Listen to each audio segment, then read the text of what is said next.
வணக்கம். இது சூப்பர் 60 வழங்குவது நான் மோனிஷா சிவமுருகன். இன்றைய நாளில் அறிய வேண்டிய அத்தனை செய்திகளையும் 60 நிமிடங்களில் தரும் விறுவிறுப்பான தொகுப்பு இது. கேரளாவின் வயநாட்டில் நிலச்சரிவு ஏற்பட்ட முண்டக்கை பகுதியை மீட்பு படை நெருங்குவதில் சிக்கல் நீடித்த நிலையில் சூரல் மலையில் தற்காலிக இரும்பு பாலம் அமைக்கும் பணி முடியும் தருவாயில் உள்ளது. சூரல் மலையை அடுத்த முண்டக்கையில் ஏற்பட்ட நிலச்சரிவில் சுமார் 200 வீடுகள் வெள்ளத்தில் அடித்து செல்லப்பட்டன. அப்பகுதிக்கு செல்லும் சாலை மற்றும் பாலங்கள் துண்டிக்கப்பட்டதால் மீட்பு பணியில் தொய்வு நிலவியது. எனவே தேசிய பேரிடர் மீட்பு படை மற்றும் ராணுவ வீரர்கள் நடந்தே சென்று மீட்பு பணிகளை மேற்கொண்டனர். இந்நிலையில் கடும் பனிப்பொழிவிலும் நேற்றிரவு முழுவதும் பணியாற்றி தற்காலிக இரும்பு பாலத்தை இந்திய ராணுவம் அமைத்துள்ளது.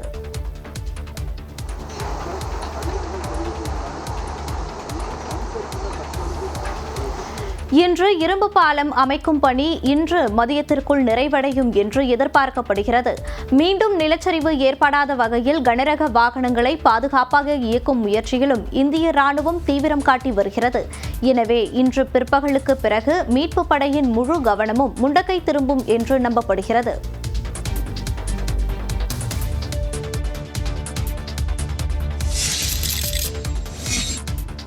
வயநாடு நிலச்சரிவின் போது குழந்தை மற்றும் மகளை காப்பாற்றிய முதியவர் தப்பித்த நிகழ்வை மிரட்சியுடன் விவரித்தார். நியூஸ் 18 தமிழ்நாடு தொலைக்காட்சிக்கு பேட்டியளித்த அவர், ஒரு நொடி தாமதித்திருந்தால் உயிர் போயிருக்கும் என கூறினார். പൊട്ടി വരുന്ന മണ്ണ് മരം കല്ല് ചെളി ഇങ്ങോട്ട് വന്നുകൊണ്ടിരിക്കുമ്പോഴാണ് ഇത് എല്ലാം എടുത്ത് തൂക്കി പുറത്തേക്ക് ഓടുന്നത്. അത്ഭുതകരമായി രക്ഷപ്പെട്ടു. അതായത് ഒരു 20 മിനിറ്റ് റൂമിൻ്റെ ഉള്ളിൽ തന്നെ ചുറ്റിക്കിറങ്ങിപ്പോയി. പക്ഷേ രക്ഷപ്പെടുന്ന ഒരു മിനിറ്റിലെ രക്ഷപ്പെടുന്നത്. இதேபோல பாலம் உடைந்ததால் தாங்கள் இருந்த பகுதியில் வெள்ளம் குறைவாக வந்ததாக நியூஸ் 18 பேட்டியளித்த இப்ராஹிம் தெரிவித்தார். முடிஞ்சா 10-15 நிமிஷத்துல பாலம் உடைஞ்சிருச்சு. பாலம் உடைஞ்சு ரொம்ப சப்தத்தில் வந்துருச்சு. பெரிய பாலம் இல்லை, ரொம்ப சப்தம் வந்துச்சு. அது முடிஞ்ச என்னன்னா இங்கே வருന്ന தண்ணி நின்று போச்சு. இல்லாட்டினா அங்கே எல்லாம் இங்கே எல்லாம் அனுப்பி எல்லாம் மாட்டி போயிட்டாங்க. வெள்ளத்தில் தனது உறுப்பினர்கள் நண்பர்கள் என 20 பேர் என்ன ஆனார்கள் என தெரியவில்லை என்றும் அவர் கூறினார். வயநாடு சூரல் மலையில் இருவழிஞ்சி ஆறு பெருக்கெடுத்து ஓடியதில் கிராமமே இரண்டாக பிரிந்துள்ளது. குடியிருப்புகளை சூறையாடி கொண்டு சென்ற இருவழிஞ்சி ஆறு இரண்டாக பிரிந்த கிராமத்தை 2 துண்டாக்கியது.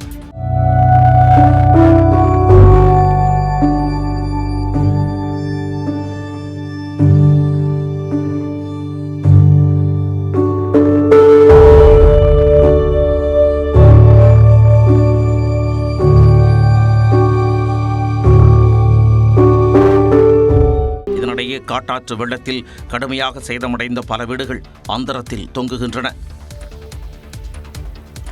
வயநாடு நிலச்சரிவிலிருந்து தப்பிய இளம் பெண்ணும் மூதாட்டியும் குடும்பத்தினரை தேடியது கண்கலங்க செய்துள்ளது. வயநாடு நிலச்சரிவில் இருந்து தப்பிய இளம்பெண் தனது குடும்பத்தினரை இழந்து நிற்கதியாக தவிக்கிறார். கோழிக்கோட்டில் உள்ள மருத்துவமனையில் பணியாற்றி வரும் சுருதிக்கு வரும் டிசம்பர் மாதம் திருமணம் நடைபெற இருந்தது.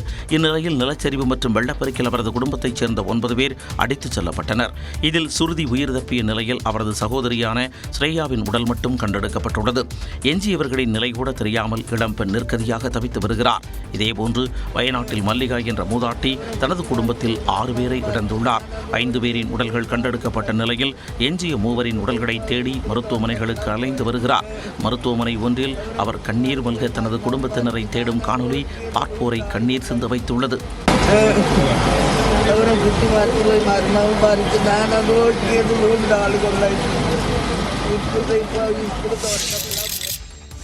வயநாடு நிலச்சரிவு சம்பவங்கள் சோகத்தை ஏற்படுத்தியிருந்தாலும் பல நிகழ்ச்சியான சம்பவங்களை வெளிக்கொணர்ந்துள்ளன. சூரல் மலையில் வெள்ளப்பெருக்கின் போது யாரென்றே தெரியாத குழந்தை ஒன்றை காப்பாற்றிய பெண் தனது சொந்த மகளை இழந்துள்ளார். சூரல் மலை அரசு பள்ளி அருகே உள்ள குடியிருப்பிற்குள் நள்ளிரவில் வெள்ளம் புகுந்தது. அதில் பிரஜிதா என்பவர் தனது 10 வயது மகள் அகன்யாவுடன் மரக்கிளை ஒன்றை பிடித்துக் கொண்டு உயிருக்கு போராடி கொண்டிருந்தார். அப்போது வெள்ளத்தில் அடித்து வரப்பட்ட குழந்தையை பிரஜிதா காப்பாற்றினார். ஆனால் அவரது கைப்பிடியில் இருந்த அகன்யா வெள்ளத்தில் அடித்துச் செல்லப்பட்டார். படுகாயங்களுடன் மீட்கப்பட்ட பிரஜிதா மருத்துவமனையில் அனுமதிக்கப்பட்டுள்ளார். பிரஜிதா காப்பாற்றிய குழந்தையும் தற்போது நலமுடன் இருப்பதாக மருத்துவர்கள் தெரிவித்துள்ளனர். கேரள மாநிலம் வயநாட்டில் நிலச்சரிவிலிருந்து தப்பிய மக்கள் தங்கள் அனுபவத்தை நியூஸ் 18 குழுமத்திடம் மிரட்சியுடன் பகிர்ந்து கொண்டனர்.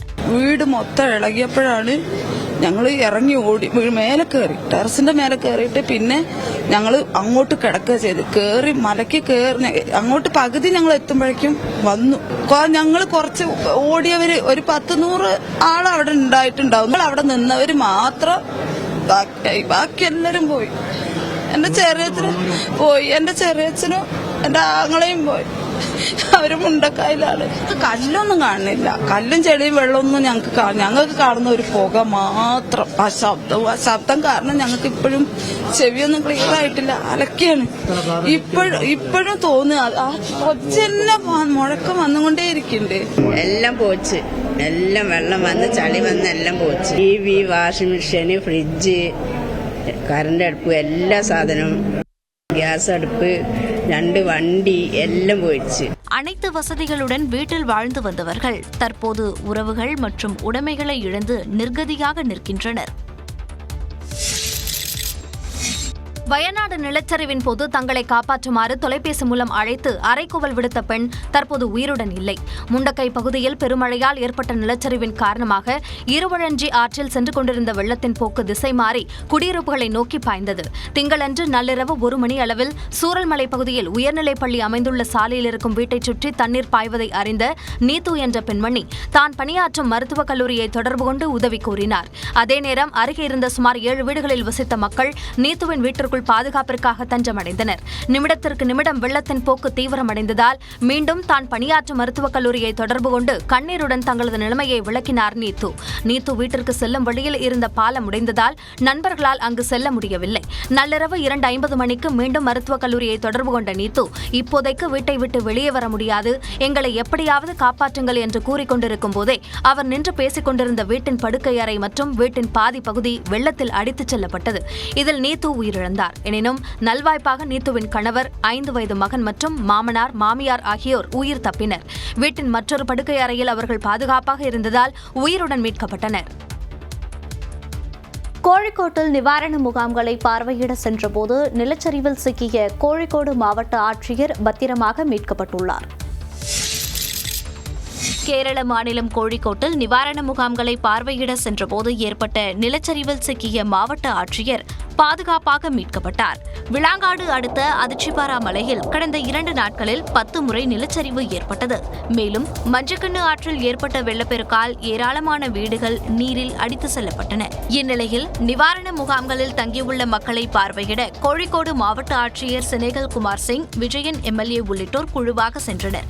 அப்போது திடீரென்று ஏற்பட்ட மற்றொரு நிலச்சரிவில் மாவட்ட ஆட்சியர் செனேகல் குமார் சிங் தனது குழுவினருடன் சிக்கிக் கொண்டார். தகவல் அறிந்து விரைந்த மீட்பு படையினர் சுமார் அரை மணி நேரம் போராடி மாவட்ட ஆட்சியர் மற்றும் குழுவினரை பாதுகாப்பாக மீட்டனர். நிலச்சரிவு ஏற்பட்ட சூரல்மலை அருகே உடல்நலம் சரியில்லாத மகளை மருத்துவமனைக்கு அழைத்துச் செல்ல முடியாமல் தவித்துக் கொண்டிருந்த பெண்ணை நியூஸ் 18 தமிழ்நாடு செய்திக்குழு தங்களது காரில் பாதுகாப்பாக அழைத்துச் சென்றது. அப்போது பேட்டியளித்த அந்த பெண் சூரல்மலையில் இதுபோன்றதொரு நிலச்சரிவை பார்த்ததில்லை என்று அச்சம் தோய்ந்த முகத்துடன் தெரிவித்தார். நாங்கள் இப்போ 5 வருஷமாக இங்கே இருக்கோம்.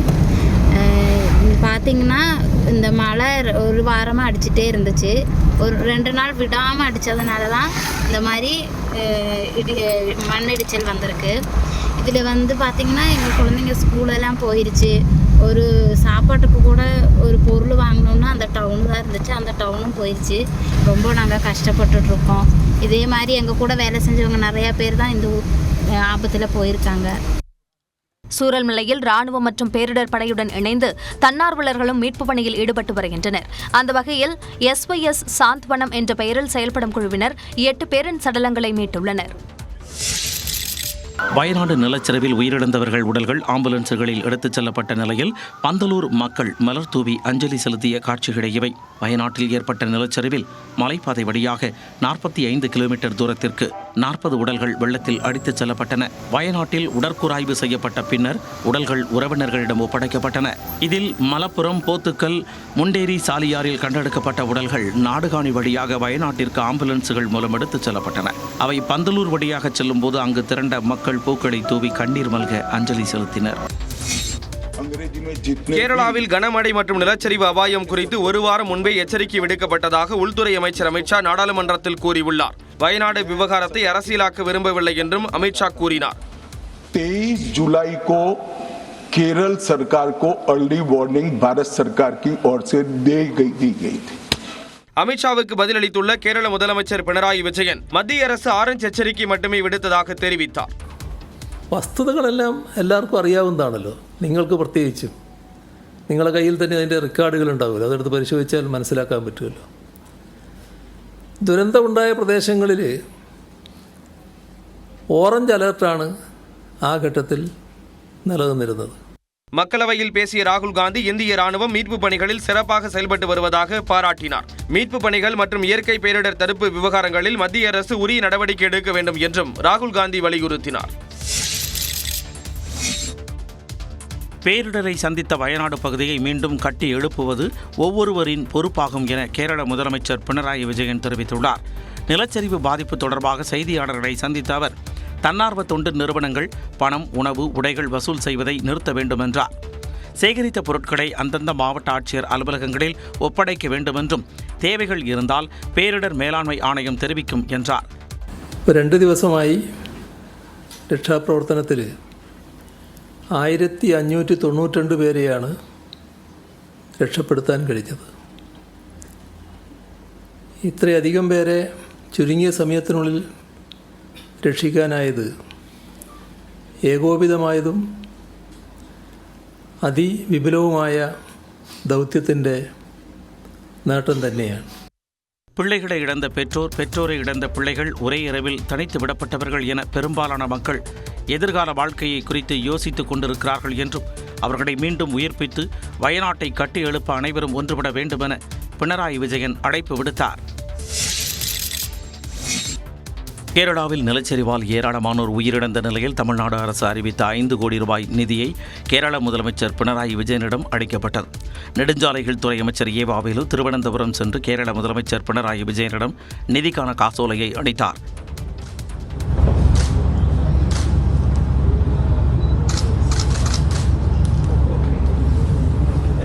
கேரள மாநில அரசுக்கு நிவாரண நிதியாக அதிமுக சார்பில் 1 கோடி ரூபாய் வழங்கப்படும் என்றும் நிவாரணப் பொருட்கள் கேரள மாநிலத்திற்கு அனுப்பி வைக்கப்படும் என்றும் அதிமுக பொதுச் செயலாளர் எடப்பாடி பழனிசாமி தெரிவித்துள்ளார். இதேபோல் கேரள முதலமைச்சரின் நிவாரண நிதிக்கு நடிகர் விக்ரம் 20 லட்சம் ரூபாய் அளித்துள்ளார். வயநாட்டில் நேரிட்ட பேரிடர் மிகுந்த வலியை அளிப்பதாகவும் அவர் தெரிவித்துள்ளார். கல்லூரிகளில் சேரும் அரசு பள்ளி மாணவர்களுக்கு 1000 ரூபாய் வழங்கும் தமிழ் புதல்வன் திட்டம் ஆகஸ்ட் 9ஆம் தேதி தொடங்கப்படுகிறது. புதுமை பெண் திட்டத்தை போல தமிழ் புதல்வன் திட்டம் ஆகஸ்ட் 9ஆம் தேதி தொடங்கப்படும் என முதலமைச்சர் மு.க. ஸ்டாலின் அறிவித்துள்ளார். மாணவர்களுக்கும் 1000 ரூபாய் வழங்கக்கூடிய தமிழ் புதல்வன் திட்டம் அது வருகிற ஆகஸ்ட் 9ஆம் தேதி கோவையில் நான் தான் போய் தொடங்கி வைக்க போகிறேன். கபாலீஸ்வரர் கலை அறிவியல் கல்லூரியில் 4ஆம் ஆண்டு துவக்க விழாவில் முதலமைச்சர் பங்கேற்றார். நிகழ்ச்சியில் பேசிய முதலமைச்சர் குளத்தூர் தொகுதிக்கு வரும்போது தன்னை அறியாமல் உற்சாகம் பிறப்பதாக கூறினார். தமிழ்நாட்டில் 1400க்கும் அதிகமான கோவில்களில் குடமுழுக்கு நடத்தப்பட்டுள்ளதாகவும் சாதி மதம் எதுவும் கல்விக்கு இடையூறாக இருக்கக்கூடாது என்றும் முதலமைச்சர் பேசினார். மேலும் மாணவர்களுக்கான எண்ணற்ற திட்டங்களை தங்கள் அரசு செய்து வருவதாகவும் கூறினார். தன்னை சிறையில் அடைக்க ஒரு குழுவே 2 மாதங்களாக வேலை செய்ததாக ஜாமீனில் வெளியே வந்த அதிமுக முன்னாள் அமைச்சர் எம்.ஆர். விஜயபாஸ்கர் தெரிவித்துள்ளார். 100 கோடி ரூபாய் மதிப்புள்ள நிலத்தை மோசடி செய்த வழக்கில் எம்.ஆர். விஜயபாஸ்கர் கைது செய்யப்பட்டு திருச்சி மத்திய சிறையில் அடைக்கப்பட்டார். அவருக்கு கரூர் நீதிமன்றம் ஜாமீன் வழங்கிய நிலையில் சிறையில் இருந்து வெளியே வந்தார். இது அமௌண்ட் எல்லாம் கூட்டி சிபிசிஐடிக்கு மாற்றி ஒரு கேஸ் சிபிசிஐடியில் ஒரு கேஸ் எல்என்டோவில் வச்சு ஒரு டோட்டல் டீமே என்ன உள்ள வைக்கிறதுக்கு 2 மாதம் ஒர்க் பண்ணியிருக்கிறேன். இதை கண்டுலாம் நாங்கள் பயப்பட மாட்டோம். இதை வச்சு மிரட்டி கட்சிக்காரங்களை பயமுறுத்தலாம்னு நினைக்கிறதெல்லாம் நடக்காது. சிறை வாசலில் இருந்து சிறைக்கு விடையே திருச்சி புதுக்கோட்டை சாலையில் உள்ள நுழைவாயில் வரை எம்.ஆர். விஜயபாஸ்கரை அதிமுகவினர் மாலை அணிவித்து ஊர்வலமாக அழைத்துச் சென்றனர்.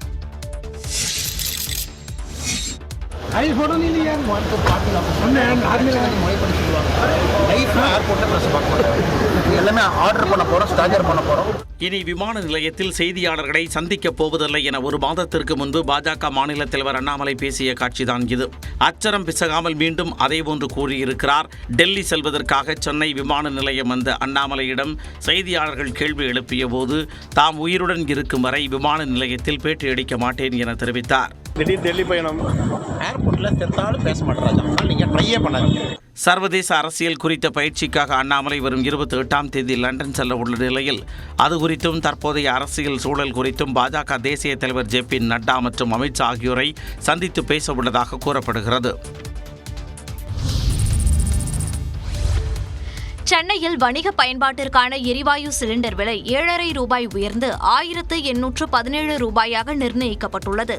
சர்வதேச சந்தையில் நிலவும் கச்சா எண்ணெய் விலைக்கு ஏற்ப சிலிண்டர் விலையை எண்ணெய் நிறுவனங்கள் நிர்ணயித்து வருகின்றன. அதன்படி சென்னையில் கடைகளில் பயன்படுத்தப்படும் 19 கிலோ எடை கொண்ட வர்த்தக சிலிண்டர் விலை 1809 ரூபாய் 50 காசுகளிலிருந்து 1817 ரூபாயாக உயர்த்தப்பட்டுள்ளது. கடந்த 4 மாதங்களில் சென்னையில் வணிக பயன்பாட்டிற்கான சிலிண்டர் விலை 151 ரூபாய் குறைந்த நிலையில் தற்போது சிலிண்டருக்கு 7 ரூபாய் 50 காசுகள் உயர்த்தப்பட்டுள்ளது. அதே சமயம் வீட்டு உபயோக சிலிண்டர் விலை எந்த மாற்றமும் இன்றி 818 ரூபாய் 50 காசுகளாக நீடிக்கிறது. டெல்லி மற்றும் சுற்றுவட்டார பகுதிகளில் நேற்று மாலை 4 மணி நேரத்திற்கு மேலாக பலத்த மழை பெய்தது. இதனால் நகர் முழுவதும் வெள்ளக்காடாக காட்சியளித்தது. நாடாளுமன்ற வளாகத்தில் நீர் தேங்கியது.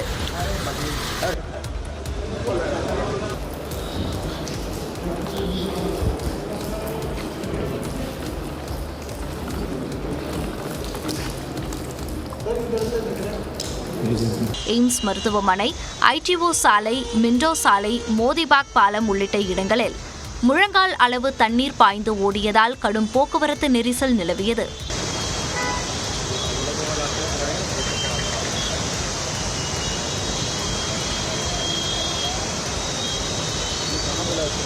சப்ஷி மண்டி பகுதியில் கனமழையால் வீடு ஒன்று இடிந்து விழுந்தது. கடந்த சில நாட்களுக்கு முன்பு பழைய ராஜேந்திர நகரில் IAS பயிற்சி மையத்திற்குள் வெள்ளம் புகுந்து 3 பேர் உயிரிழந்த நிலையில் நேற்று பெய்த மழையில் மீண்டும் அப்பகுதியில் தண்ணீர் தேங்கியது. இதையடுத்து அங்கு திரண்ட பயிற்சி மாணவர்கள் கொட்டும் மழையில் போராட்டத்தில் ஈடுபட்டனர்.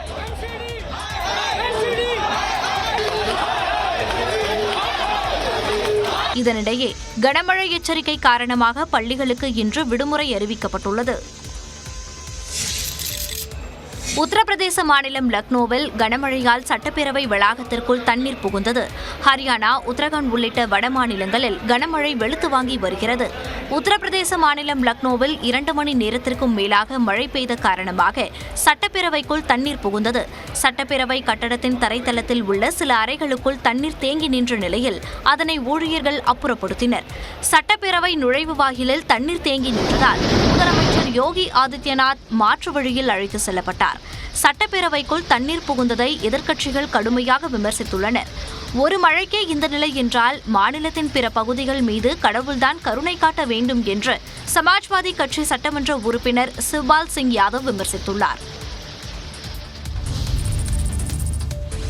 பொதுத்துறை வங்கிகளில் 4445 துணை மேலாளர் பணிக்கான அறிவிப்பு வெளியிடப்பட்டுள்ளது.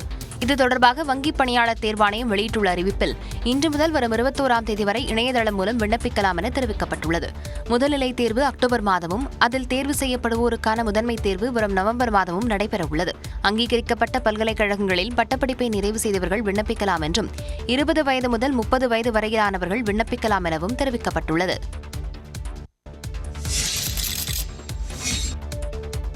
ராகுல் காந்தி குறித்து அவதூறாக பேசியதற்கு பாஜக எம்பி அனுராக் தாக்கூர் மன்னிப்பு கேட்க வேண்டும் என்று எதிர்க்கட்சிகள் வலியுறுத்தின. மக்களவையில் பட்ஜெட் மீதான விவாதத்தின் போது சாதிவாரி கணக்கெடுப்பு தொடர்பாக பாஜக எம்பி அனுராக் தாக்கூர் பேசினார். அப்போது எதிர்க்கட்சித் தலைவர் ராகுல் காந்தியை அவமதிக்கும் வகையில் பேசியதாக எதிர்க்கட்சிகள் குற்றம் சாட்டி வருகின்றன. அனுராக் தாக்கூர் பேசியது அவை குறிப்பிலிருந்து நீக்கப்பட்ட போதிலும் அந்த உரையை தனது எக்ஸ் தளத்தில் பகிர்ந்து பிரதமர் மோடி பாராட்டு தெரிவித்திருந்தார். இது அவையை அவமதிக்கும் செயல் என்றும் பிரதமர் மோடி மீது நடவடிக்கை எடுக்க வேண்டும் என்றும் மூத்த காங்கிரஸ் எம்பி சரண்ஜித் சிங் சன்னி சபாநாயகர் ஓம் பிர்லாவிடம் நோட்டீஸ் கொடுத்துள்ளார். மேலும் இது தொடர்பாக பேசிய உத்தரப்பிரதேச முன்னாள் முதலமைச்சர் அகிலேஷ் யாதவ் சாதி பற்றி பிறரிடம் கேள்வி கேட்க பாஜகவுக்கு என்ன அதிகாரம் உள்ளது என விமர்சித்தார். अनुराग ठाकुर जी को कहा गया है कि 99 बार गाली खा करके आओ आप सदन में, तब आप मंत्री बनोगे। முதன்முறையாக தேர்தலில் வெற்றி பெற்ற பின் தாம் கன்னோஜ் கோயிலுக்கு சென்று திரும்பிய பின் அந்த கோயில் கழுவிவிடப்பட்டதாக அகிலேஷ் யாதவ் கூறினார். அதை செய்தது யார் என்பது பலருக்கும் தெரியும் என்றும் அவர் குறிப்பிட்டார்.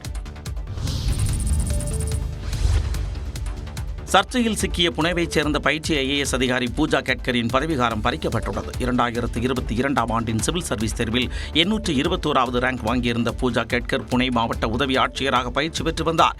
சைரனுடன் தனி கார், தனி அறை கேட்டு சர்ச்சையில் சிக்கினார். இதனிடையே போலி ஆவணங்களை கொடுத்த IAS பணியில் சேர்ந்தது குறித்து பூஜா கேட்கர் மீது வழக்கு பதிவு செய்யப்பட்டது. இதுகுறித்து விளக்கம் கேட்டு UPSC அனுப்பிய நோட்டீஸுக்கு பூஜா கேட்கர் பதிலளிக்கவில்லை. இதையடுத்து பூஜா கேட்கரின் பதவியை பறித்து மத்திய அரசு உத்தரவிட்டுள்ளது. மேலும் பூஜா கேட்கரின் IAS தேர்ச்சியை ரத்து செய்வதாகவும் எதிர்காலத்தில் மீண்டும் குடிமைப்பணி தேர்வுகளை எழுதவும் மத்திய அரசு தடை விதித்துள்ளது. பாரிஸ் ஒலிம்பிக்கில் பேட்மிண்டன் மகளிர் ஒற்றையர் பிரிவு போட்டியில் எஸ்டோனியா வீராங்கனையை இந்திய வீராங்கனை PV சிந்து வீழ்த்தினார். துவக்கம் முதலே ஆக்ரோஷமாக விளையாடிய சிந்து எஸ்டோனியா வீராங்கனையை 21-5, 21-10 என்ற புள்ளிகள் கணக்கில் எளிதாக வீழ்த்தி காலிறுதிக்கு முந்தைய சுற்றுக்கு முன்னேறினார். இதேபோல் ஆடவர் ஒற்றையர் பிரிவில் நடந்த போட்டியில் இந்தியாவின் லக்ஷயா சென் இந்தோனேஷியாவின் கிறிஸ்டியை வீழ்த்தினார். 21-18, 21-12 என்ற புள்ளிகள் கணக்கில் லக்ஷயா சென் வெற்றி பெற்றார். பேட்மிண்டன் போட்டிகளில் இந்திய வீரர் வீராங்கனைகள் அசத்தி வருவது மிகுந்த எதிர்பார்ப்பை ஏற்படுத்தியுள்ளது. துப்பாக்கிச் சுடுதல், குத்துச்சண்டை, வில்வித்தை பிரிவுகளில் இந்திய வீரர் வீராங்கனைகள் திறமையை வெளிப்படுத்தி அசத்தியுள்ளனர். நின்றவாறு, படுத்துக்கொண்டு, முட்டி போட்டு என 3 வகையாக சுடும் 50 மீட்டர் ஆண்கள் ரைபிள் போட்டியில் இந்தியாவின் ஸ்வப்னில் குஷாலே மற்றும் அஸ்வரி தோமர் ஆகியோர் பங்கேற்றனர். இதில் 38 முறை முழு புள்ளிகளுடன் 590 புள்ளிகளை பெற்ற ஸ்வப்னில் 7வது இடம் பிடித்து இறுதிப் போட்டிக்கு முன்னேறினார். 11வது இடம் பிடித்த தோமர் போட்டியிலிருந்து வெளியேறினார். இதேபோல 75 கிலோ எடைப்பிரிவில் களமிறங்கியுள்ள லவ்லினா போர்கோகெய்ன் காலிறுதிக்கு முன்னேறியுள்ளார். காலிறுதிக்கு முந்தைய சுற்று போட்டியில் நார்வே வீராங்கனையை 5-0 என்ற புள்ளி கணக்கில் வீழ்த்தினார். டோக்கியோ ஒலிம்பிக்கில் வெண்கலம் வென்றிருந்த லவ்லினா இன்னும் ஒரு போட்டியில் வெற்றி பெற்றாலே பாரிஸிலும் பதக்கத்தை உறுதி செய்வார். மூத்த வீராங்கனையான தீபிகா குமாரி மகளிர் வில்வித்தை பிரிவில் காலிறுதிக்கு முந்தைய சுற்றுக்கு முன்னேறினார். எஸ்டோனியா மற்றும் நெதர்லாந்து வீராங்கனைகளை அவர் வீழ்த்தினார். ஒலிம்பிக் ஆடவர் ஒற்றையர் பிரிவு பேட்மிண்டன் போட்டியில் இந்திய வீரர் பிரணாய் காலிறுதிக்கு முந்தைய சுற்றுக்கு முன்னேறினார். பிரான்சின் பாரிஸ் நகரில் நடந்த ஆடவர் ஒற்றையர் பிரிவு பேட்மிண்டன் போட்டியில் இந்தியாவின் பிரணாய் வியட்நாமின் லுடாக் ஃபாட்டை எதிர்கொண்டார். முதல் செட்டை 16-21 என இழந்தவர் அடுத்தடுத்த செட்களை 21-11, 21-12 என கைப்பற்றி வெற்றி பெற்றார். காலிறுதிக்கு முந்தைய சுற்றில் சக நாட்டவரான லக்ஷயா சென்னை எதிர்த்து அவர் விளையாட உள்ளார். மகளிர் ஒற்றையர் பிரிவு டேபிள் டென்னிஸ் போட்டியில் இந்திய வீராங்கனை மணிகா பத்ரா காலிறுதிக்கு முந்தைய சுற்றில் தோல்வியடைந்தார். இதேபோல் மற்றொரு டேபிள் டென்னிஸ் வீராங்கனையுமான ஸ்ரீஜா அகுலாவும் காலிறுதிக்கு முந்தைய சுற்றில் தோல்வியுற்றார். ஜப்பானின் மியூ ஹிரானோ 4-1 என்ற செட் கணக்கில் மணிகா பத்ராவை தோற்கடித்தார்.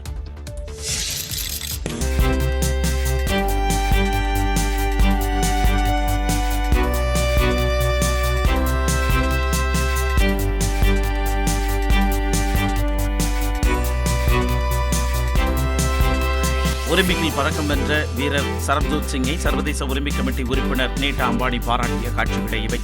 பாரிஸ் ஒலிம்பிக்கில் துப்பாக்கி சுடுதல் கலப்பு இரட்டையர் போட்டியில் இந்தியாவின் மனு பாக்கர் சரப்ஜோத் சிங் இணை வெண்கல பதக்கம் வென்றது. இதையடுத்து பாரிஸில் அமைக்கப்பட்டுள்ள இந்திய இல்லத்தில் பாராட்டு விழா நடைபெற்றது. இதில் ரிலையன்ஸ் அறக்கட்டளை தலைவரும் சர்வதேச ஒலிம்பிக் கமிட்டி உறுப்பினருமான நீட்டா அம்பானி பதக்கம் வென்ற சரப்ஜோத் சிங்கிற்கு மாலை அணிவித்து திலகமிட்டு பாராட்டு தெரிவித்தார்.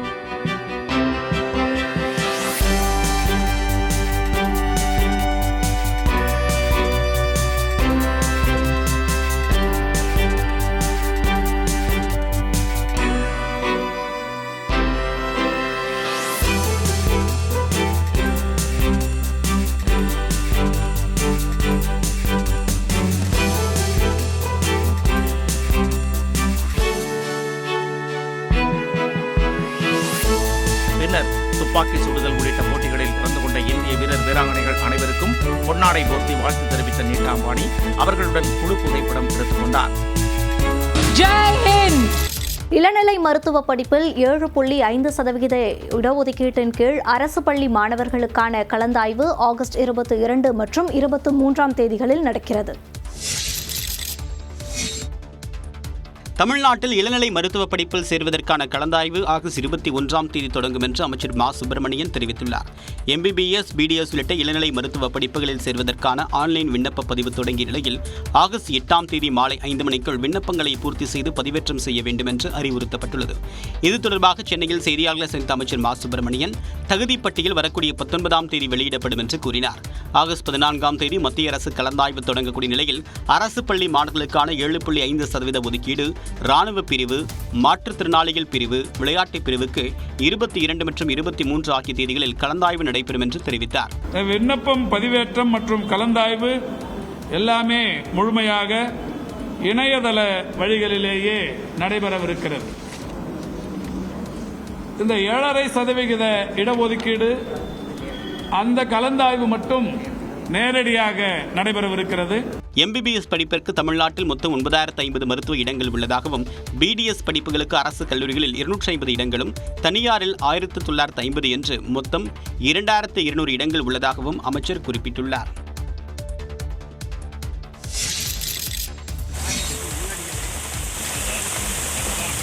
ஈரோடு மாவட்டம் பவானியில் சுமார் 2 மணி நேரம் கனமழை பெய்தது. பேருந்து நிலையம், குருப்பநாயக்கன்பாளையம், காடையாம்பட்டி உள்ளிட்ட பகுதிகளில் பெய்த மழையால் தாழ்வான பகுதிகளில் நீர் தேங்கியது. கொடைக்கானல் மற்றும் அதன் சுற்றுவட்டார பகுதிகளில் மிதமான மழை பெய்தது. பிற்பகலில் அப்சர்வேட்டரி, மூஞ்சிக்கல், கல்லுக்குழி உள்ளிட்ட பகுதிகளில் காற்றுடன் மழை பெய்தது. இதனிடையே நீலகிரி, கோவை மாவட்ட மலைப்பகுதியில் ஓரிரு இடங்களில் இன்று கனமழை பெய்யும் என கணிக்கப்பட்டுள்ளது. தமிழ்நாட்டில் ஒரு சில இடங்களில் லேசானது முதல் மிதமான மழை பெய்யக்கூடும். மேலும் வலுவான தரைக்காற்று 30 முதல் 40 கிலோமீட்டர் வேகத்தில் வீசக்கூடும் என வானிலை ஆய்வு மையம் எச்சரித்துள்ளது. சென்னையில் மிதமான மழை பெய்யக்கூடும் என்றும் கணிக்கப்பட்டுள்ளது.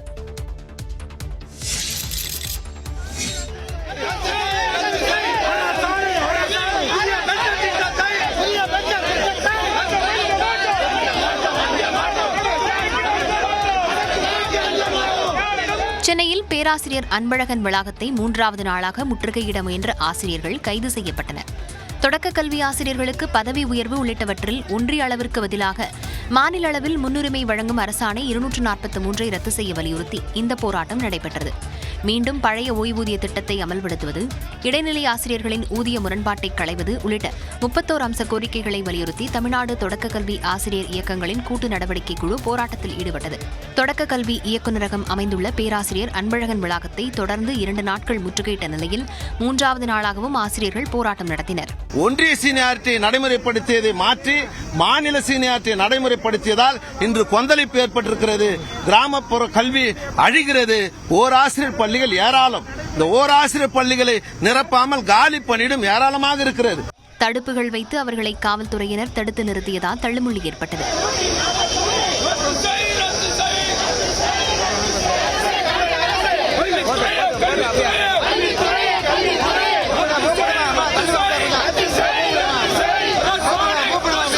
பின்னர் போராட்டத்தில் ஈடுபட்ட 600க்கும் மேற்பட்ட ஆசிரியர்களை காவல்துறையினர் கைது செய்தனர். சென்னை கோயம்பேடு முதல் ஆவடி வரை மெட்ரோ ரயில் வழித்தடம் அமைப்பது குறித்து விரிவான திட்ட அறிக்கை தயாரிக்க 80,48,000 ரூபாய் மதிப்பில் ஒப்பந்தம் கையெழுத்தானது. ஒப்பந்தத்தில் சென்னை மெட்ரோ ரயில் நிறுவன தலைமை பொது மேலாளர் லிவிங்ஸ்டன் உள்ளிட்டோர் கையெழுத்திட்டனர். சென்னையில் 2ஆம் கட்ட மெட்ரோ ரயில் வழித்தட திட்டத்தில் கோயம்பேட்டிலிருந்து பாடி, புதுநகர், அம்பத்தூர், திருமலைவாயில் வழியே ஆவடி வரை வழித்தடம் அமைக்க திட்டமிடப்பட்டுள்ளது. தோராயமாக 16 கிலோமீட்டர் தொலைவுக்கு 15 உயர்மட்ட மெட்ரோ நிலையங்கள் அமைக்க உள்ள நிலையில் தகவல் தொழில்நுட்ப பூங்காக்கள், தொழில்துறை மற்றும் மக்கள் தொகை அதிகமுள்ள பகுதிகளை கருத்தில் கொண்டு திட்டம் அறிக்கை தயாரிக்கும் பணி மேற்கொள்ளப்படுகிறது.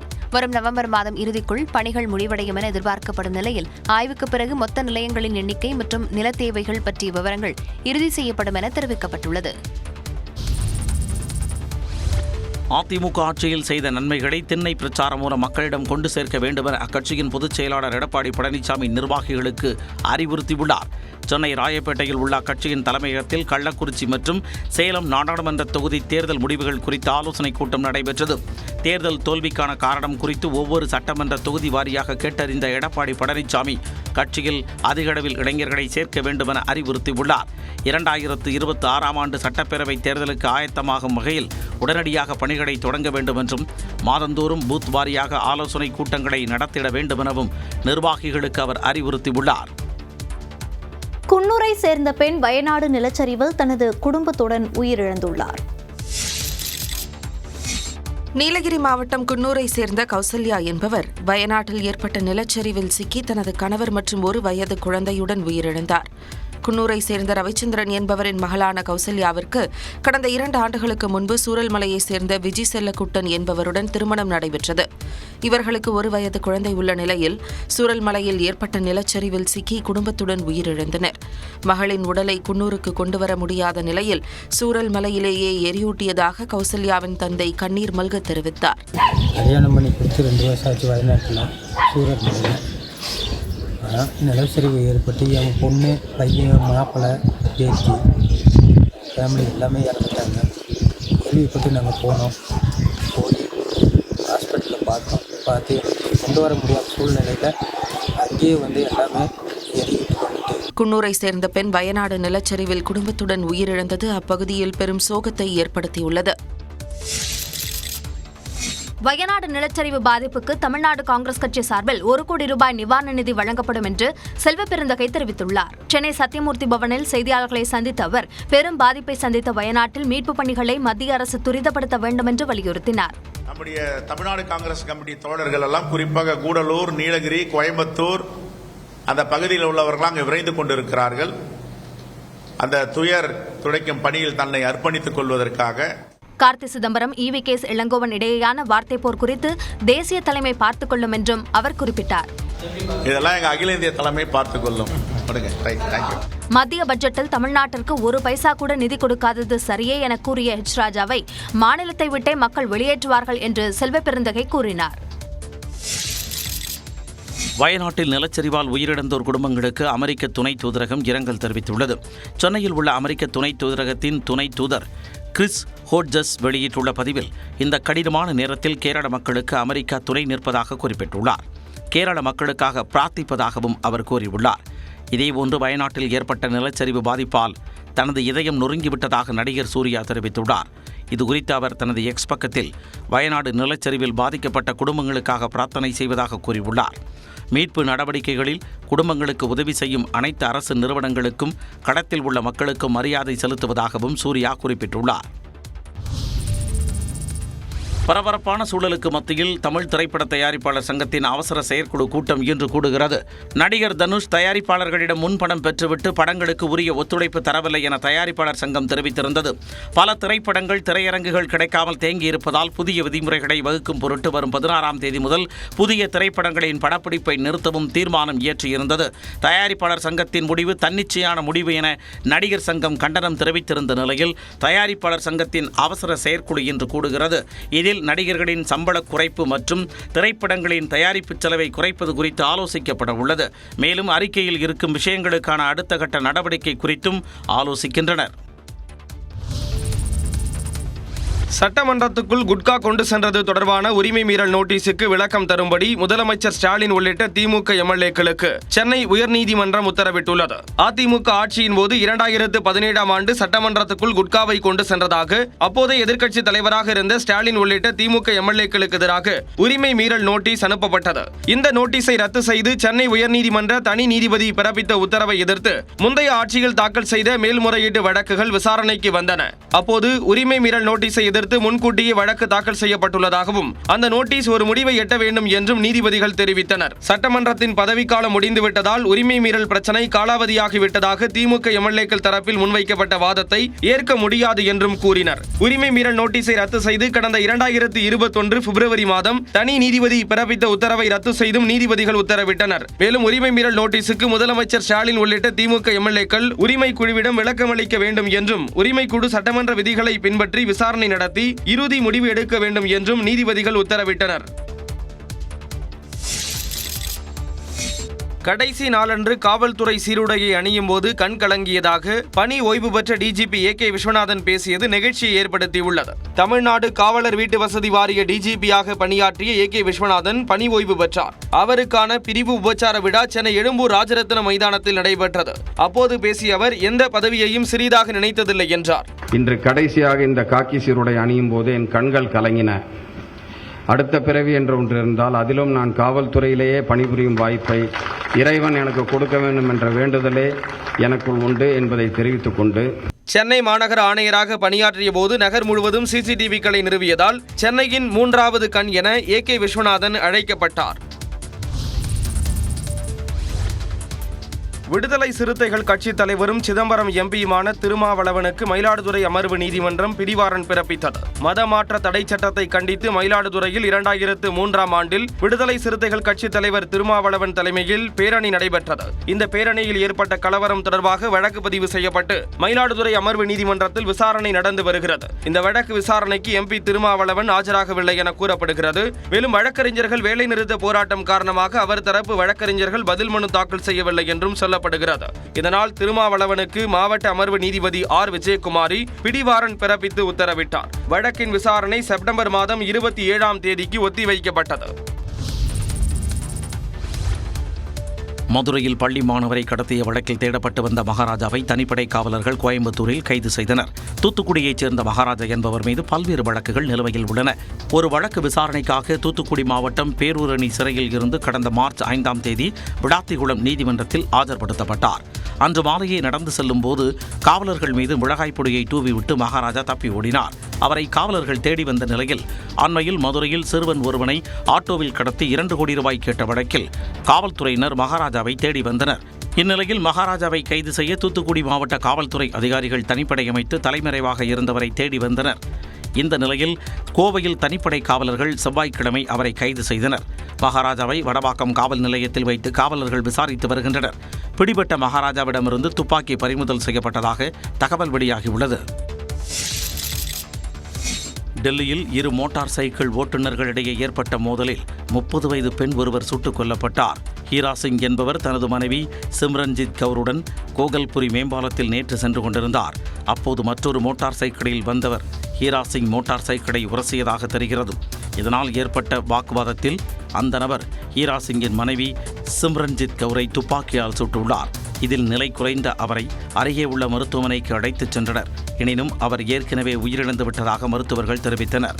இந்த நிலையில் துப்பாக்கியால் சுட்டவரை காவல்துறையினர் தேடி வருகின்றனர். மகாராஷ்டிரா மாநிலத்தின் 21வது ஆளுநராக CP ராதாகிருஷ்ணன் பதவியேற்றார்.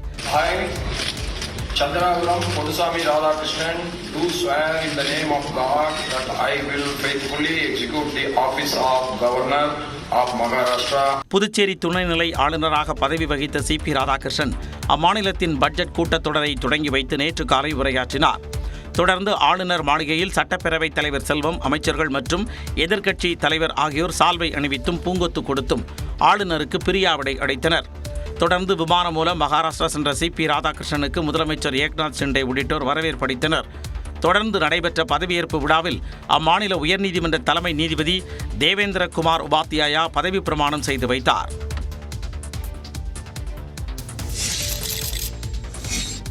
சென்னை விமான நிலையத்திற்கு மீண்டும் வெடிகுண்டு மிரட்டல் விடுக்கப்பட்டது பரபரப்பை ஏற்படுத்தியுள்ளது. சென்னையில் இருந்து மும்பை, கோவா, பெங்களூரு செல்லும் விமானங்களில் சோடியம் கரைசல் எனப்படும் திரவ வடிவிலான குண்டு வைக்கப்பட்டுள்ளதாக விமான நிலைய இயக்குநர் அலுவலகத்திற்கு மின்னஞ்சல் ஒன்று வந்துள்ளது. இதனையடுத்து விமான நிலையத்தில் மத்திய தொழில் பாதுகாப்பு படையினர், அதிரடிப்படை வீரர்கள் குவிக்கப்பட்டு தீவிர சோதனை நடத்தப்பட்டது. வெடிகுண்டு நிபுணர்கள் மோப்ப நாய்கள் உதவியுடன் சோதனை மேற்கொண்டனர். இதில் வெடிகுண்டு மிரட்டல் வெறும் புரடை என தெரிய வந்தது. எனினும் வெடிகுண்டு மிரட்டல் விடுக்கப்பட்ட மும்பை, கோவா, பெங்களூரு செல்லும் விமானங்களில் பயணிப்பவர்கள் வழக்கமான சோதனையுடன் மேலும் 2 கட்ட சோதனைக்கு உட்படுத்தப்பட்டனர். கடந்த 2 மாதங்களில் மட்டும் 10வது முறையாக சென்னை விமான நிலையத்திற்கு வெடிகுண்டு மிரட்டல் வந்துள்ளது குறிப்பிடத்தக்கது. வேலை வாங்கி தருவதாக கூறி மோசடி செய்த வழக்கில் அதிமுக முன்னாள் அமைச்சர் சரோஜாவுக்கு எதிராக ஆதாரங்கள் உள்ளதாக காவல்துறை தெரிவித்துள்ளது. அதிமுக முன்னாள் அமைச்சர் சரோஜா உறுதியளித்ததை அடுத்து அவரது உறவினரான குணசீலன் 15 பேரிடம் 76,50,000 ரூபாய் பெற்றதாக கூறப்படுகிறது. சொன்னபடி வேலை வாங்கி தராததால் சரோஜா மற்றும் அவரது கணவர் லோகரஞ்சன் ஆகியோர் மீது ராசிபுரம் காவல் நிலையத்தில் குணசீலன் புகார் அளித்தார். சரோஜா மற்றும் அவரது கணவர் மீது 3 பிரிவுகளின் கீழ் வழக்கு பதிவு செய்து நாமக்கல் குற்றப்பிரிவு போலீசார் விசாரித்து வந்தனர். இந்த வழக்கில் முன்ஜாமீன் பெற்ற சரோஜா வழக்கை ரத்து செய்ய கோரி உயர்நீதிமன்றத்தில் மனு தாக்கல் செய்தார். வழக்கு நீதிபதி G. ஜெயச்சந்திரன் முன்னிலையில் விசாரணைக்கு வந்தபோது சரோஜாவுக்கு எதிரான புகாரில் அவரிடம் பணம் கொடுத்ததற்கான ஆதாரங்கள் உள்ளதாகவும் 34 சாட்சிகள் உள்ளதாகவும் காவல்துறை தரப்பில் தெரிவிக்கப்பட்டது. வழக்கை ரத்து செய்யக்கூடாது என காவல்துறை தெரிவித்ததை அடுத்து சரோஜா தரப்பில் மனுவை திரும்பப் பெறுவதாக தெரிவிக்கப்பட்டதால் மனுவை தள்ளுபடி செய்து நீதிபதி உத்தரவிட்டார். மேகதாது பிரச்சினையில் தமிழ்நாட்டுடன் அமர்ந்து சுமூக தீர்வை எட்டுமாறு பிரதமர் கோரியதாக கர்நாடக துணை முதலமைச்சர் தெரிவித்துள்ளார். ஆயுள் மற்றும் மருத்துவ காப்பீடுகளுக்கு விதிக்கப்பட்டுள்ள ஜிஎஸ்டியை திரும்பப் பெறக் கோரி மத்திய நிதியமைச்சருக்கு நெடுஞ்சாலைத்துறை அமைச்சர் நிதின் கட்கரி கடிதம் எழுதியுள்ளார். அதில் நாக்பூரைச் சேர்ந்த காப்பீட்டுத்துறை ஊழியர் சங்கத்தினர் தம்மை சந்தித்து கோரிக்கை விடுத்துள்ளதாகவும் ஆயுள் காப்பீடு மற்றும் மருத்துவ காப்பீட்டுக்கு 18 விழுக்காடு ஜிஎஸ்டி வசூலிக்கப்படுவதாகவும் கூறியுள்ளார். மருத்துவ மற்றும் ஆயுள் காப்பீடுகள் சமூகத்தின் அடிப்படை தேவை என அந்த சங்கத்தினர் குறிப்பிட்டுள்ளதாக கட்கரி குறிப்பிட்டுள்ளார். மூத்த குடிமக்களின் நலன் கருதி காப்பீடுகள் மீதான ஜிஎஸ்டியை திரும்பப் பெற பரிசீலிக்க வேண்டும் என்று நிதின் கட்கரி தனது கடிதத்தில் கேட்டுக் கொண்டுள்ளார். காவிரியில் அதிக நீர் திறந்துவிடப்பட்டுள்ள நிலையில் தாழ்வான பகுதிகளில் வசிப்பவர்களை பாதுகாப்பான இடங்களில் தங்க வைக்க நடவடிக்கை எடுக்க வேண்டும் என மாவட்ட ஆட்சியர்களை தலைமைச் செயலர் கேட்டுக் கொண்டுள்ளார். மேற்கு தொடர்ச்சி மலைப்பகுதி மாவட்ட ஆட்சியர்கள் காவிரி படுகை ஆட்சியர்களுடன் ஆலோசனை நடத்தியவர் மழை காலத்தில் மலைவாச ஸ்தலங்களுக்கு வருவதை தவிர்க்குமாறு பொதுமக்களுக்கு அறிவுரைகள் வழங்க வேண்டுமென்றார்.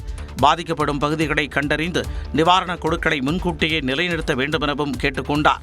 மேலும் மேட்டூர் அணையில் இருந்து உபரி நீர் திறந்து விடுவது குறித்து பரவலாக விளம்பரப்படுத்த வேண்டுமென்றும் நிவாரண முகாம்களை தயார் நிலையில் வைத்திருக்க வேண்டுமெனவும் வலியுறுத்தியுள்ளார். மேகதாது அணை விவகாரத்தில் தமிழ்நாடுடன் அமர்ந்து பேசி சுமூக தீர்வை எட்ட வேண்டும் என பிரதமர் அறிவுறுத்தியதாக கர்நாடக துணை முதலமைச்சர் டி.கே. சிவக்குமார் தெரிவித்துள்ளார். தமிழ்நாடு மற்றும் கர்நாடகா இடையே காவிரி நீரை பங்கிட்டுக் கொள்வது தொடர்பாக பிரச்சினை நீடித்து வருகிறது. இதற்கிடையே காவிரி ஆற்றின் குறுக்கே 9,000 கோடி ரூபாயில் மேகதாதுவில் அணை கட்ட கர்நாடகா முயற்சித்து வருகிறது. இதற்கு ஒப்புதல் தர மத்திய அரசிடம் கர்நாடக அரசு அனுமதி கோரியுள்ளது.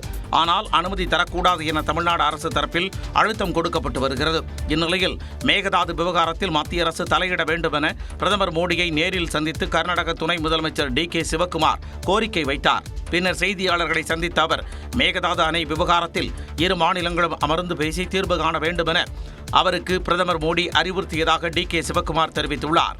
ஆனால் தமிழ்நாடு அரசுடன் பேச்சுவார்த்தை நடத்த தயாராக இல்லை என தெரிவித்ததாகவும் மத்திய பட்ஜெட்டில் கர்நாடகா புறக்கணிக்கப்பட்டது குறித்து புகார் கூறியதாகவும் அவர் குறிப்பிட்டுள்ளார்.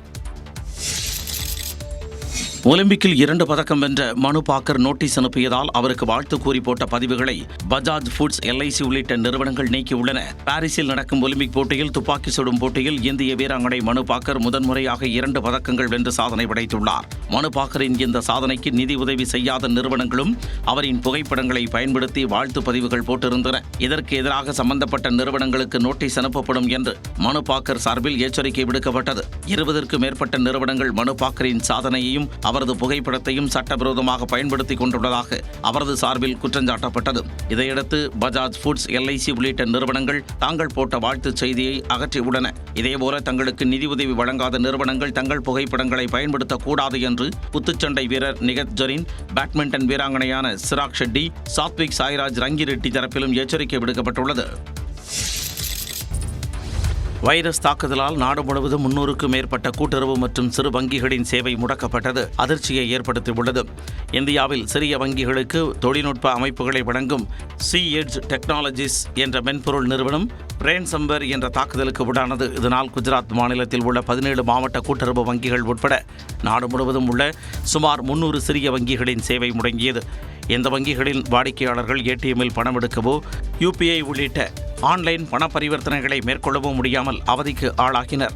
இதுகுறித்து விளக்கமளித்துள்ள national payments corporation of India நிறுவனம் C-Edge டெக்னாலஜிஸ் நிறுவனத்தின் மென்பொருள் சேவையை தற்காலிகமாக தனிமைப்படுத்தியுள்ளதாக கூறியுள்ளது. C-Edge மூலம் சேவை பெறும் வங்கிகளின் வாடிக்கையாளர்கள் தற்காலிகமாக பரிவர்த்தனைகளை மேற்கொள்ள இயலாது என்றும் தேசிய கட்டண உள்கட்டமைப்பின் பாதுகாப்பை உறுதி செய்ய நடவடிக்கை எடுக்கப்பட்டிருப்பதாகவும் தெரிவிக்கப்பட்டுள்ளது. ரேன்சம்பர் தாக்குதலால் பிற வங்கிகளின் சேவைகள் பாதிக்கப்படவில்லை என்றும் இதுவரை நிதி இழப்பு எதுவும் ஏற்படவில்லை என்றும் தகவல் வெளியாகியுள்ளது. இன்போசிஸ் நிறுவனம் 32,000 கோடி ரூபாய் வரி ஏய்ப்பு செய்திருப்பதாக GST புலனாய்வு இயக்குநரகம் குற்றஞ்சாட்டியுள்ளது. இந்தியாவின் முன்னணி தகவல் தொழில்நுட்ப நிறுவனமான இன்போசிஸ் பல்வேறு நாடுகளில் கிளைகளை கொண்டு செயல்பட்டு வருகிறது. இந்நிலையில் வெளிநாட்டு கிளைகளில் இருந்து பெற்ற சேவைக்கான ஒருங்கிணைந்த GST வரியை இன்போசிஸ் நிறுவனம் பாக்கி வைத்துள்ளதாக GST புலனாய்வு இயக்குநரகம் தெரிவித்துள்ளது. 2017-18 முதல் 2021-22 ஆண்டு வரையிலான காலகட்டத்தில் 32,403 கோடி ரூபாய் வரி பாக்கி வைத்திருப்பதாகவும் இது தொடர்பாக இன்ஃபோசிஸ் நிறுவனத்திற்கு 2 முறை நோட்டீஸ் அனுப்பியிருப்பதாகவும் ஜிஎஸ்டி புலனாய்வு இயக்குநரகம் தெரிவித்துள்ளது. அதே நேரம் இன்ஃபோசிஸ் நிறுவனம் இந்த குற்றச்சாட்டை மறுத்துள்ளது. ஜிஎஸ்டி விதிமுறைகளின்படி இந்திய நிறுவனத்திற்கு வெளிநாட்டு கடைகள் வழங்கும் சேவைகள் ஜிஎஸ்டிக்கு உட்பட்டது அல்ல என்று இன்ஃபோசிஸ் நிறுவனம் திட்டவட்டமாக கூறியுள்ளது. இப்போ நாங்கள் போய் பார்க்கலன்னா என் பிள்ளைய நாங்கள் இழந்து தான் அன்றைக்கி இருந்திருப்போம். இன்றைக்கி எங்கள் வீட்டில் 5 குட்டி நான் இன்றைக்கி எங்கள் வீட்டில் சாப்பிட்ருக்கு. நாங்கள் மீன் எடுக்க நான் 3 மணிக்கு எழுந்திரிச்சு மீனுக்கு போயிட்டேன். வீட்டுக்கு போயிட்டு வர எங்கள் வீடை சுடுகாடு மாதிரி கிடக்கு. 5 ஆட்டுக்குட்டி செத்து கிடக்கு சார். ஆட்டை கடித்து மாட்டை கடித்து மனிதனை கடித்த கதையாக வளர்ப்பு பிராணிகள் முதல் பேரன் வரை திருநாய்கள் கடித்ததே இவரின் வேதனைக்கு காரணம். நெல்லை மாநகராட்சிக்குட்பட்ட மணக்காவளம் பிள்ளை நகரில் சுற்றித் திரியும் 50க்கும் மேற்பட்ட திருநாய்கள் சிறியவர்கள் முதல் பெரியோர் வரை வயது வித்தியாசமின்றி துன்புறுத்துவதாக அப்பகுதி மக்கள் புகார் தெரிவித்துள்ளனர். 30,000 ரூபாய் கொடுத்து ஆசையாய் வாங்கிய வெளிநாட்டு பூனைகள், ஆடுகள், கோழிகள் உட்பட அனைத்தையும் திருநாய்கள் கடித்து கொன்றுவிட்டதாக பாதிக்கப்பட்ட பெண்கள் வேதனையுடன் குறிப்பிட்டுள்ளனர். 5 கோழி போயிருக்கு, 2 பூனை போயிருக்கு. என் பேரன் இருக்கிறதுலே ரொம்ப கொடூரன்னு கேட்டிங்கன்னா என் பேரனுக்கு தான் சார் ரொம்ப தலையில் அடி. இது குறித்து பலமுறை புகார் தந்து மாநகராட்சி அதிகாரிகள் நடவடிக்கை எடுக்கவில்லை என்று அப்பகுதி மக்கள் குற்றம் சாட்டியுள்ளனர். இது பற்றி மாநகராட்சி ஆணையர் சுகுபுத்ராவிடம் தொடர்பு கொண்டு கேட்டபோது விரைவில் ஆய்வு மேற்கொண்டு பதிலளிப்பதாக தெரிவித்தார். மதுரையில் 2 மாதங்களில் அறிவுரை கழகத்தை அமைக்க வேண்டும் என சென்னை உயர்நீதிமன்ற மதுரை கிளை உத்தரவிட்டுள்ளது. குண்டர் தடுப்பு சட்டத்தில் கைது செய்யப்படுவோர் அதை மறு ஆய்வு செய்ய கோரி சென்னையில் உள்ள அறிவுரை கழகத்தில் மனு தாக்கல் செய்யலாம். அங்கு குண்டர் சட்டத்தில் கைது செய்யப்பட்ட உத்தரவு ரத்து செய்யப்படவில்லை எனில் உயர்நீதிமன்றத்தில் மனு தாக்கல் செய்யலாம். இந்த நிலையில் உயர்நீதிமன்ற கிளை வழக்கறிஞர் சங்க செயலாளர் வெங்கடேசன் தாக்கல் செய்த பொதுநல மனுவில் சென்னை அறிவுரை கழகத்தின் படிச்சுமையை குறைக்கும் வகையில் மதுரை அல்லது வேறு நகரில் அறிவுரை கழகம் அமைக்க உத்தரவிட வேண்டும் என தெரிவித்திருந்தார். இந்த மனுவை விசாரித்த நீதிபதிகள் சுரேஷ்குமார் மற்றும் அருள்முருகன் அமர்வு 2 மாதத்தில் மதுரையில் அறிவுரை கழகத்தை அமைக்க தமிழக அரசுக்கு உத்தரவிட்டனர். சூப்பர் 60 செய்திகள் நிறைவு பெற்றது. அண்மை செய்திகளுக்காக தொடர்ந்து இணைந்திருங்கள். இது நியூஸ் 18 தமிழ்நாடு.